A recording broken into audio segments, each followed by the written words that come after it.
आज हम बनाने वाले हैं आलू और प्याज की कचौड़ी और इसके साथ ही हम बनाएंगे टमाटर की मीठी चटनी। तो सबसे पहले हम यहाँ पर टमाटर की मीठी चटनी को बना लेते हैं। इसके लिए हम एक फ्राई पैन में थोड़ा सा तेल गरम करेंगे और उसमें सूखी मिर्च और राई को डाल देंगे और उसे तड़कने देंगे। तो राई तड़कने लगा है तो अब हम इसमें डाल देंगे कटे हुए टमाटर।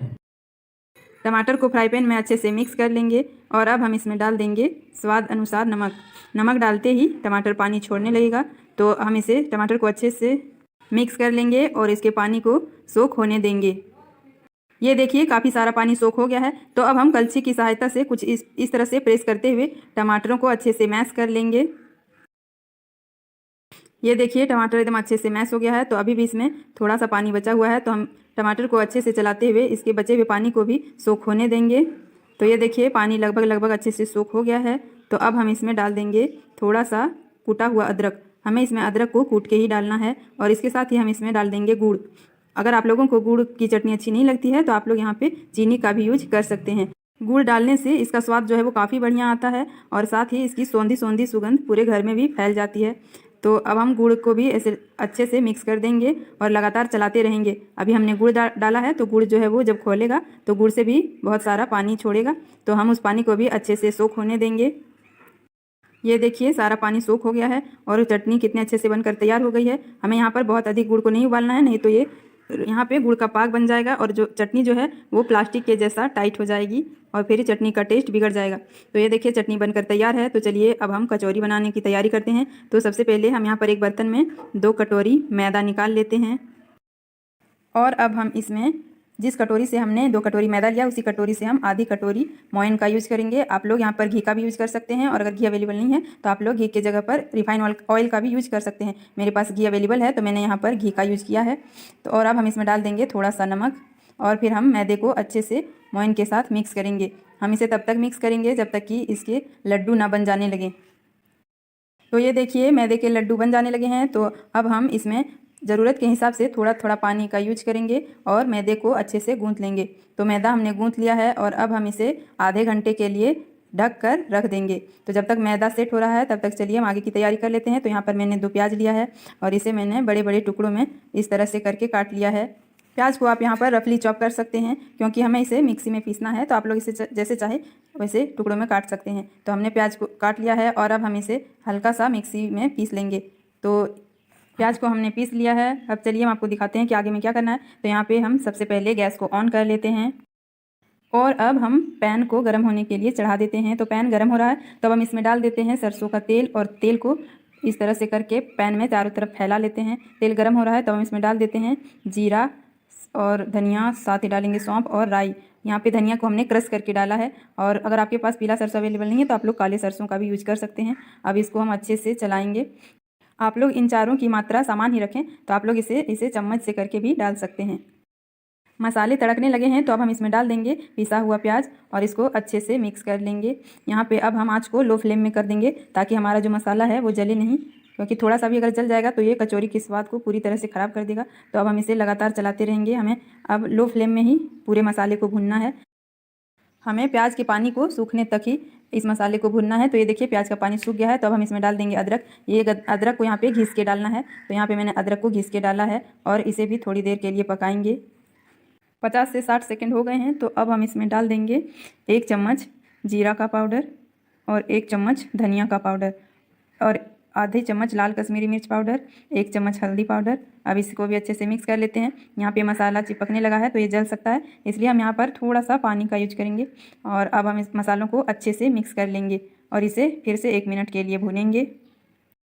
मसाले को लगातार चलाते रहें और आप देखेंगे कि मसाले का कलर हल्का हल्का ब्राउन होने लगा है। तो जब मसाले का कलर ब्राउन ब्राउन होने लगे तो अब हम इसमें डाल देंगे उबले और मैश किए हुए आलू। तो आलू को हमने यहाँ पर पहले ही उबाल लिया था और उसे मैश कर लिया था। यहाँ पर हमने 4 आलूओं का यूज किया है।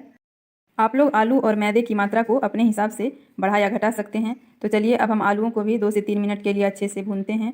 तो आलू भुन गए हैं और अब हम इसमें डाल देते हैं कटी हुई हरी धनिया के पत्ते और इसके साथ ही हम यहाँ पर डाल देंगे बारीक कटी हुई 2 से 3 हरी मिर्च और इसको भी अच्छे से मिक्स कर लेते हैं। और सबसे मेन चीज़ जो है वो तो हम डालना भूल ही गए। तो चलिए यहाँ पर हम डाल देते हैं स्वाद के अनुसार नमक। नमक डालने के बाद इस मसाले को अच्छे से मिक्स कर लेंगे। और ये देखिए मसाला अच्छे से भुन गया है और ये फ्राई पैन में बिल्कुल भी नहीं चिपक रहा है। और ये देखिए ये कितने अच्छे से किसी भी शेप में आ जा रहा है। तो मसाला अच्छे से भुनकर तैयार हो गया है। तो अब इसमें डाल देंगे हम थोड़ा सा गरम मसाला पाउडर और इसको फिर से अच्छे से मिक्स कर लेंगे। तो हमारा आलू भुनकर तैयार हो गया है। तो इसे कुछ देर के लिए ठंडा होने देते हैं। तो जब तक ये ठंडा हो रहा है तब तक चलिए मैदे को देख लेते हैं। तो ये देखिए मैदा अच्छे से सेट हो गया है। तो अब हम हाथों से करके कुछ इस तरह से करके इसके लंबे आकार में बेल लेंगे। तो अब हम एक चाकू लेंगे और मैदे को कुछ इस तरह से करके कट कर लेंगे। तो हम यहाँ पे जितना बड़ा हम एक रोटी बनाने के लिए लोई का यूज करते हैं, हम उतनी बड़ी बड़ी लोई का यहाँ पे यूज करेंगे और मैं उतनी बड़ी लोई का हम कटिंग कर लेंगे। तो अब हमारा लोई बनकर तैयार है। इसे हाथों से मैंने गोल कर लिया है। तो चलिए अब हम सूखे आटे का यूज करके इसे रोटी के आकार में बेल लेते हैं। आप लोग चाहे तो तेल की सहायता से भी बेल सकते हैं, जैसा आप लोगों को सुविधा लगे आप लोग उस हिसाब से एक रोटी के आकार में बेल लीजिएगा। तो ये देखिए हमने इसे एक रोटी के आकार में बेल लिया है और अब हम इसमें एक चम्मच की सहायता से घी लगा देंगे। हमें इसमें अच्छे से घी को लगाना है। घी लगाने के बाद हम रोटी को कुछ इस तरह से करके फोल्ड करेंगे, जैसा कि अभी आप वीडियो में देख पा रहे हैं। हमें रोटी को इस तरह से फोल्ड करना है और फिर इसके ऊपर भी हम इस तरह से करके घी लगा देंगे और फिर इसे एक बार और फोल्ड कर लेंगे और फिर यहाँ पे हम थोड़ा सा घी का यूज करेंगे और मैदे के दोनों तरफ लगा लेंगे और फिर हम बेलन से कुछ इस तरह से करके मैदे को बेलेंगे। हमें मैदे को दोनों तरफ से इस तरह से करके बेलना है। बेलने के बाद हम इसमें थोड़ा सा घी और लगा लेंगे और फिर हम एक सिरे की तरफ से कुछ इस तरह से घुमा करके इसको पूरी तरह से फोल्ड कर लेंगे। तो ये देखिए ये कुछ इस तरह से करके बन जाएगा। तो चलिए अब हम एक धागे की मदद से इसको बीच से कट कर लेते हैं। यहाँ पे हम धागे का यूज करेंगे, चाकू से अच्छे से कटिंग नहीं हो पाएगी और चाकू से इसकी शेप जो है वो ख़राब हो सकती है। तो हम धागे से ही इसकी कटिंग करेंगे। तो चलिए हम आपको दिखाते हैं कि धागे से कटिंग करने पर इसकी जो शेप है वो पहले के जैसी ही रह गई है और बिगड़ी भी नहीं है। तो चलिए अब हम एक लोई को हाथ में लेते हैं और इसे हाथ से प्रेस करके कुछ इस तरह से कर लेंगे और फिर हम इसमें थोड़े से सूखे आटे का यूज करेंगे और इसे पूड़ी के आकार में बेल लेंगे। तो ये देखिए हमने इसे पूड़ी के आकार में बेल लिया है और अब हम इसमें वो जो मसाले हमने बना के रखे हैं वो उसमें डाल देते हैं। यहाँ पे आप थोड़े से ही मसाले का यूज करें, नहीं तो पूड़ी जो है वो तलते समय फट जाएगी और उसका मसाला जो है वो बाहर आ सकता है। तो इसीलिए आप इसमें थोड़े से ही मसाले का यूज करें और फिर जिस तरह से मोमोज़ को फोल्ड करते हैं उसी तरह करते हुए हम इसको अच्छे से बंद कर लेंगे। इसी तरह से करके हम सारी लोइयों को एक साथ ही बना लेंगे। आप चाहे तो यहाँ पर अपने फैमिली मेम्बर्स की मदद भी ले सकते हैं, उनकी मदद से आपका ये काम बहुत ही आसान हो जाएगा और आप झटपट से सारी लोइयों को बना लेंगे।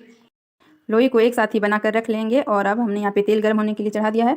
तो अब हम इसमें कचौरियों को डाल देंगे और यहाँ पे हमें तेल को बहुत अधिक गर्म नहीं करना है, तेल और आंच को भी लो फ्लेम पर रखना है और लो फ्लेम पर ही इन कचौड़ियों को तलना है, नहीं तो ये ऊपर से जल जाएंगी और अंदर से कच्ची रह जाएंगी, अच्छे से पकेंगी भी नहीं। तो हमें इसे लो फ्लेम पर ही होने देना है। एक तरफ से कचौरियाँ फ्राई हो गई हैं। तो चलिए अब हम इसे दूसरे तरफ पलट देते हैं और इसे भी लो फ्लेम पर ही फ्राई होने देते हैं। इन कचौड़ियों को फ्राई करने में जल्दबाजी बिल्कुल ना करें। और ये देखिए ये ब्राउन कलर में आ चुकी हैं, इसका मतलब है ये अच्छे से फ्राई हो गई हैं। तो चलिए अब हम इसे एक छलनी से निकाल लेते हैं। इसी तरह से करके हम बाकी बचे हुए कचौरियों को फ्राई कर लेंगे। तो हमारी कचौरियाँ बनकर तैयार हो गई हैं। तो चलिए अब हम आपको इसे सर्व करके दिखाते हैं। तो ये देखिए मोमोज़ के शेप के कचौरी बनकर तैयार हो गए हैं और साथ में ये टमाटर की मीठी चटनी, ये टमाटर की खट्टी मीठी चटनी भी खाने में बहुत टेस्टी है। आप लोग इसे भी ज़रूर ट्राई करें। तो कचौड़ी बनाते समय आप लोग कचौड़ी को मनचाहा शेप भी दे सकते हैं। आप लोग इसे इस आकार में भी रख सकते हैं या फिर छोटे छोटे गोल आकार में आलू चॉप के जैसा भी रख सकते हैं या फिर इसे पूरी के आकार में भी रख सकते हैं। तो अपने कचौरियों को अपने मनचाहा आकार दें। वीडियो पसंद आई हो तो वीडियो को लाइक कर दें और अगर ऐसी ही रेसिपीज़ देखना चाहते हैं तो मेरे चैनल को सब्सक्राइब कर लें। मिलते हैं आपको अपने नेक्स्ट वीडियो में एक और नई रेसिपी लेकर। तब तक के लिए बाय बाय गाइस।